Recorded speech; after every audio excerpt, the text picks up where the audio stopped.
या झाडाचं नाव आहे नांदरोप। हे झाड तुकाराम बीजेच्या दिवशी दिवसाभरामधून 5 मिनिटांनी आपोआप पडलं जातं। म्हणजे फाल्गुन वद्य द्वितीया होळी पौर्णिमा झाल्याच्या नंतर 2 दिवसांनी तुकाराम बीज असते। तर त्या दिवशी इथं 2 ते 3 लाख यात्रा असते। त्या दिवशी हे झाड दिवसाभरामधून 5 मिनिटांनी आपोआप पडलं जातं। आणि तुम्ही गावामध्ये गेला की तिथं पांडुरंगाची स्वयंभू मूर्ती आहे। पंढरपुरावरना देव या ठिकाणी आलेले। आपल्याला दिहू आणि पंढरी अशी दोन्ही क्षेत्र घडली जातात। आणि तिथे एक शिळा मंदिर आहे। शिळा मंदिर म्हणजे असं की ज्या वेळेला रामेश्वर भट्टांनी इंद्राणीच्या डोहामध्ये ग्रंथ बुडवले त्या ठिकाणीच एक मैलावरती यावं। परंतु तिथले शिळा, ज्या शिळेवरती तुकाराम महाराजांनी 13 दिवस उपोषण केलं आणि 13 दिवसानंतर जी ग्रंथ कोरडेच्या कोरडे वरती आले ते ग्रंथ आणि त्या शिळेची स्थापना मोठ्या मंदिरामध्ये केलेली आहे। आणि मोठ्या मंदिराच्या बाहेर निघालं की उजवी हाताला राहतेगार जन्मस्थान आहे। आणि इथनं एक 3 मैलावरती एकांतात भजन करण्यासाठी जात होते तो भंडारा डोंगर इथना 3 मैला या बाजूला। आणि हे म्हणजे तुकाराम महाराजांचं वैकुंठ स्थान। त्यांनी समाधी वगैरे काही घेतलेलं नाहीये। दिहा सहित वैकुंठाला गेलेत आणि वैकुंठावरना 3 वेळा परत आले। तर संताजी जगनाडांसाठी कसे आले? संताजी जगनाडे म्हणजे तुकाराम महाराजांचा उजवा हात असतात।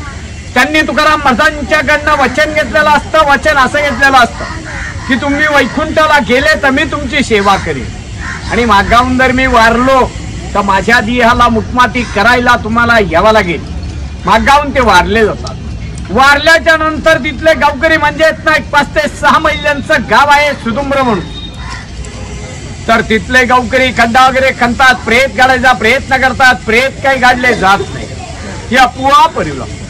ज्या वेळेला तुकाराम महाराज वैकुंठावरना खाली येतात आणि एक वंजाळवर माती टाकतात त्याच वेळेस ते प्रेत गाडले जातात। तसेच ते निळोपर आहे। नगर जिल्हा पारनेर तालुका पिंपळनेर त्यांचं गाव। त्या गावावरना ते इथं येतात। इथं आल्याच्या नंतर तुकाराम महाराज वैकुंठाला गेलेले असतात। तर त्यांचं असं म्हणणं असतं तुकाराम महाराज मुलीसाठी वैकुंठावरना खाली येतात, संताजी जगनाडांसाठी येतात, तर माझ्यासाठी काय येऊ शकत नाहीये, मी बी त्यांचा शिष्य आहे। म्हणून ते या झाडाखाली बसून 42 दिवस उपोषण करतात। तर त्यांचे इथं 42 दिवस उपोषण पूर्ण झाल्याच्या नंतर त्यांना स्वतः पांडुरंग भेटतात।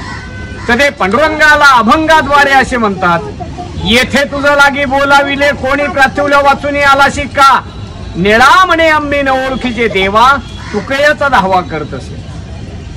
मी तुकाराम महाराजांचा धावा केलेला आहे, तू धावा केलेला नाहीये, तुला मी ओळखत नाहीये, तू इथे आला कसडे असे निळोबार आहे पांडुरंगाला म्हणतात। नंतर पांडुरंगाला प्रश्न पडतो, तुकाराम महाराजांना वैकुंठावरना खाली पडवतात। तशीच त्यांची मुलगी भागीरथी तुकाराम बीज झाल्याच्या नंतर 3ऱ्या दिवशी रंगपंचमी असते। वडील वैकुंठाला गेल्याच्या नंतर ती 3ऱ्या दिवशी सासरीवर इथे येते। वडील बिगर विचारता वैकुंठाला जातात म्हणून ती आपल्या देहाचा त्याग करते। त्याग करून आत्महत्या करायचा प्रयत्न करते। तर त्यावेळेला आत्महत्या करायचं साधन म्हणजे इंद्राणीच्या डोहामध्ये उडी मारणे। तर ती इंद्राणीच्या डोहामध्ये उडी मारते। उडी मारल्याच्या नंतर पांडुरंग स्वतः मच्छी अवतार धारण करतात आणि तिला ते वरचेवर तारतात। तारल्याच्या नंतर रंगपंचमीच्या दिवशी मुलीची आणि तुकाराम महाराजांची भेट होते। बस तुकाराम महाराजांचा शेवटचा अभंग असा आहे, आम्ही जातो तुम्ही कृपा असू द्यावी सकळा सांगावी विनंती माझी, वाढ वेळ झाला उभा पांडुरंग वैकुंठा श्रीरंग बोलावितो, अंतकाळी विठू अम्मासी पावला कुडीस वैत्त झाला गुप्त तुका, माझं नाव सदाशिव महादेव मोरे।